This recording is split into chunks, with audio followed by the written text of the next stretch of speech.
तुला खरंच सांगते, म्हणजे इतकी मी क्लासिकल शिकत होते तरीही लहानपणापासून दीदी ज्या एक अशा घुसलेल्या आणि त्या अशा पर्वतावरच्या देवता आमच्या, असंच एक डोक्यात दीदी आशाबाई. आणि एकदा तरी देवाने आयुष्यात त्यांची भेट घडवावी असं आमच्या बहिणी आमच्या घरात आम्ही अखंड सगळी भावंड गात असायचो. सगळी भावंड, सगळ्यांना सगळी गाणी पाठ. तर आणि म्युझिक सकट. तर आमचा कार्यक्रम झाला ह्याच्यात आणि मंगेशकरच प्रमुख पाहुणे. क्या बात. तर ते भयंकर टेन्शन आलेलं की कसं आपण हे करायचं वगैरे असं. आणि मग झाली आमची सगळी गाणी. तर मग ते भाषणाला उभे राहिले. तर तुला सांगते कसं असतं, त्यांच्या भाषणात पहिलं नाव त्यांनी माझं घेतलं. वा. आज त्यांना अशी नावं खूप लगेच लक्षात नाही हे होत. आज त्या कोण, गायल्या कोण, अनुराधा कोण मराठे. इतक्या सुरेख गायल्या आणि सगळीच कठीण गाणी आली होती त्यांना असं. मग सगळं भाषण वगैरे झालं. मग मला म्हणले की माझ्याबरोबर भावसरगममध्ये गाल का. पहिल्यांदा गाणं ऐकलं आणि भावसरगममध्ये हा इतका मोठा मला धक्का. तुम्ही 2 इंच नंतर वरनं चालायला लागला. ऍब्सोल्युटली. म्हणजे असं काही ते. आणि त्यांच्या बरोबर गायचं असं. आणि त्यांनी आपणच विचारलं.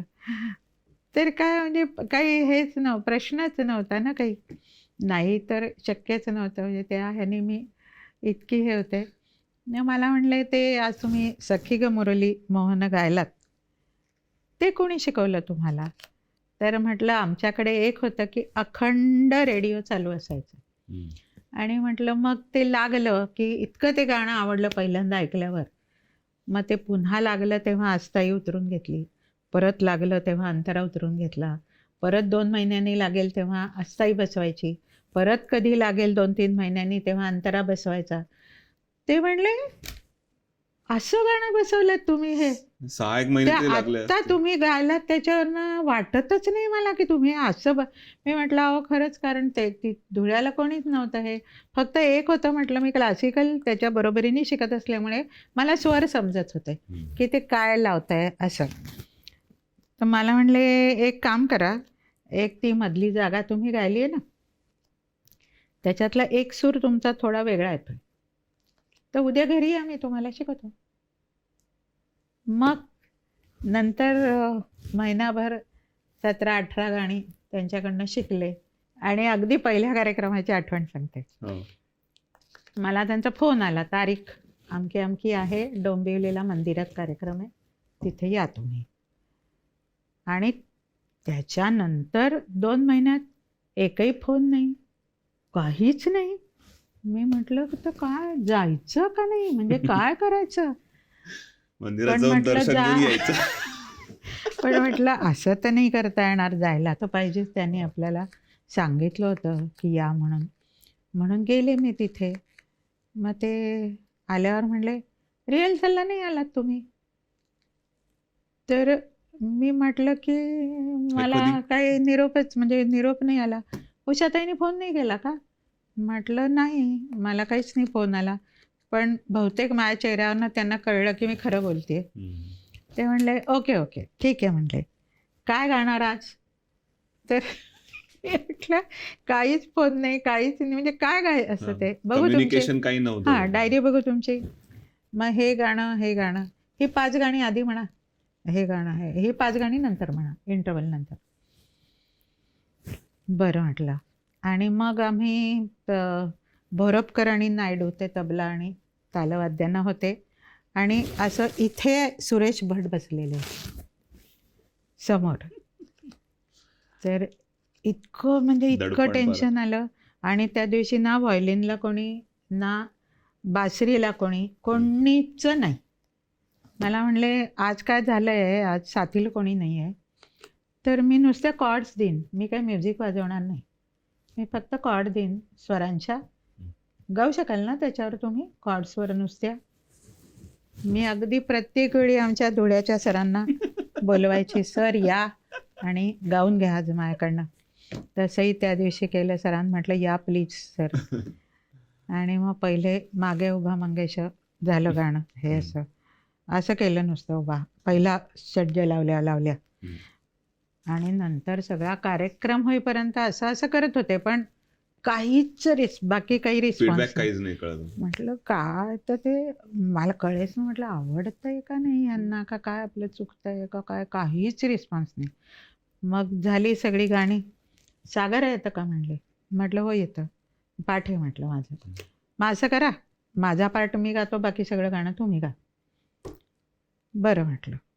आणि ते काय त्यांचाही हाय पिच पण माझा होता हाय पिच, म्हणून मी त्या सुरात त्यांच्या गाऊ शकले.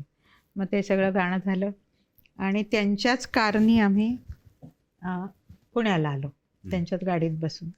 तर ते इतके अप्रतिम नाट्यसंगीत गात होते. तर मी त्यांना म्हटलं, बाळासाहेब तुम्ही नाट्यसंगीत का नाही स्टेजवर, म्हणजे हे. तो माझा प्रांत नाही म्हणले. माझा प्रांत क्लासिकल आहे. लाईट पण माझा खरा प्रांत नाही, माझा प्रांत क्लासिकल आहे. असं काही काही गप्पा मारत आम्ही आलो. तोपर्यंतही काही नाही म्हणजे की काल कसं झालं काय, काहीच नाही. म्हटलं बहुतेक आजचा कार्यक्रम झाला, सुट्टी. आमच्या घरी आलो, दार उघडलं. काय मग फार सुरेख गायला काल. अरे वा, खूप छान खूप छान. आणि काय सांगू का, तुमचा हाय पिच आहे, त्यामुळे माझ्याबरोबर तुम्ही अगदीच गाऊ शकता. नॅचरल झालं. हां गाऊ शकता. याल ना आता पुढच्या कार्यक्रमाला. नो बॉल वरती मग सिक्सर. म्हणजे इतकं असा गोळा आला होता पोटात, तो एकदमच, म्हणजे मी अशी इतकी असा काटा आला माझ्या अंगावरती ऐकून. म्हटलं बाप रे. आणि मग खूप मी एक 50 तरी कार्यक्रम भावसरगमचे त्यांच्यावर केले. आणि मग एका ह्याला दीनानाथ मंगेशकर पुण्यतिथीला, तर आणि त्याच्याही आधी 2-3दा त्यांच्या घरीच मी जायची गाणं शिकायला असं. आणि मग काही वेळेला एक दिवशी असं गाणं हे करून मी येत होते बाहेर, तर वरनं लताबाई खाली, आत्ताच तुमचं अपराध मीचं केलं ऐकलं, खूप सुरेख गायलात तुम्ही. ते टी व्हीवर आमचं ते झालं होतं मागे. तर आणि मग ते दीनानाथ मंगेशकर पुण्यतिथीला सुन्या सुन्या, नंतर तरुण आहे रात्र जुनी, सखी ग, ही सगळी गाणी 4-5 गाणी मी गायले. आणि समोर लताबाई बसलेल्या, म्हणजे सगळेच मंगेशकर, आशाबाई नव्हत्या, लताबाई होत्या. आणि मग तेवढ्यात त्या माझं गाणं झालं तरुण आहे रात्र जुनी ना, मी मागे जाऊन बेंचवर बसलो. आणि तेवढ्यात भीमसेन आले म्हणून लताबाई उठून त्यांना रिसीव्ह करायला गेल्या. आणि आमच्या समोरनंच ते आम्ही एकदम पुतळे उभे आमचे झाले. आणि मग त्या पुढे गेलेल्या परत मागे आल्या माझ्याजवळ. मला म्हणल्या की फार सुरेख गायलात तरुण आहे रात्र अजूनही, खूप बाळाने इतकं अवघड केलंय ते गाणं, खूप सुरेख गायलात, छान, असं करून गेल्या. मग तर आणखीनच पुतळा, म्हणजे चेहऱ्यावर ते भावही काही असं मुठभर मास वगैरे चढला असेल ना तो अंगावरती, इतकं हे झालं. तसंच आशाबाईंकडनंही 3-4 वेळा खूप कौतुक. त्यांनी काहीतरी, तुम्ही आय थिंक हृदयनाथ मंगेशकरांनी तुम्हाला स्टेजवरती बोलून विचारलं होतं ना काय, की कुठलं तरी गाण्याचा सूर व्यवस्थित आशाबाईंसाठी तुम्ही, मी काही जास्त डिटेलमध्ये जात नाहीये, तर तुम्हीच तुमच्या तोंडाने खरोखरच म्हणजे सखी ग मुरली मोहन मोही म्हणा हेच गाणं. आणि आशाबाईंचा कार्यक्रम होता तो पूर्णपणे. तर आम्ही रिहर्सलला गेलो होतो आणि मग म्हणजे बाळासाहेबांनी आदल्याच दिवशी मला ते गाणं शिकवलं होतं, सखी ग मुरली मोहन मोही म्हणा. आणि ते आता आशाबाई किती वर्षांनी ते गात होत्या परत, म्हणजे असं. तर ती मधली जागा त्यांची काहीतरी थोडीशी वेगळी येत होती. तर ते म्हणले की आशा ते थोडी बघ तू ती जागा परत एकदा बघ, म्हणून मग आशाबाईंनी परत एकदा गायली. एकदम म्हणाले पत्रकार आणि सगळे आलेले, आणि असं, मराठाबाई जरा गाऊन दाखवा, काल तुम्हाला शिकवली आहे ना, अशा ती ऐक. म्हणजे ॲब्सोल्युटली असं आता जसं होत आहे तसं माझं झालं तेव्हा. आणि मी असेच बसले. गा ना, तुम्हाला कालच शिकवली ते गा, आशाताई ऐका, अशी अशी. मग मी गायले शेवटी, काय करणार. आणि मग म्हणले, हे बघ आशाताई, अशी आहे, अशी जागा आहे. हो. मी म्हटलं सॉरी, म्हटलं माझी ही हेच नाही आहे की तुम्हाला असं काही. त्या म्हणल्या, नाही हो, इतकी वर्ष झाली गाऊन, आता ते डिटेल इतकं काही काही वेळेला आठवत नाही म्हणल्या. आणि तुम्हाला सांगते म्हणल्या, ये जरा इकडे मैत्रिणीला बोलायला, ही तुमची भयंकर फॅन आहे, ही तुमच्या सगळी गाणी ऐकते.